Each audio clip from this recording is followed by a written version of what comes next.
The state election agency is predicting a 65% turnout by the time the polls close at 8 o'clock tonight. NBC 26's Casey Hott is at a polling place in Ashwaubenon right now. She begins our live team coverage. Casey? Yeah, good evening, Stacy. There are just about 3 hours left in the recall election, and take a look here. You can see there's still plenty of long lines, lots of people still coming out to vote. Some people see it as a chance to make history, but some are upset that they have to vote at all. In northeast Wisconsin, the polls were the place to be.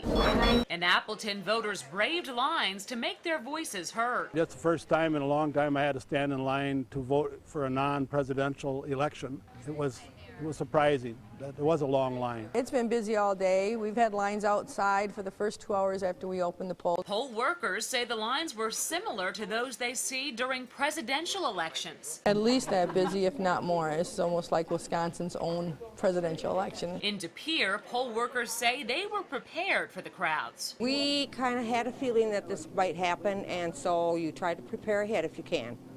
And you try to prepare your people. While some voters felt that they shouldn't be voting at all. I think today is an example of a travesty.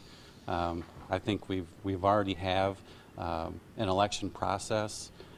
This recall election, there is no criminal acts. We've become a nationwide source of controversy because of the different ways that we're doing things this year.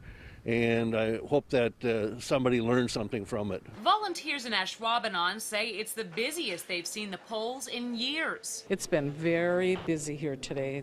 When we opened up, the lines were out the door. But everyone agrees on one thing. They're happy to live in a country where each vote counts. Now, this line behind me is about a half hour long right now, and here in Brown County, voter turnout is expected to be as large as 78%.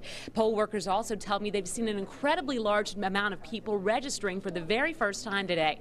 Live in Ashwaubenon, Casey Hott, NBC 26.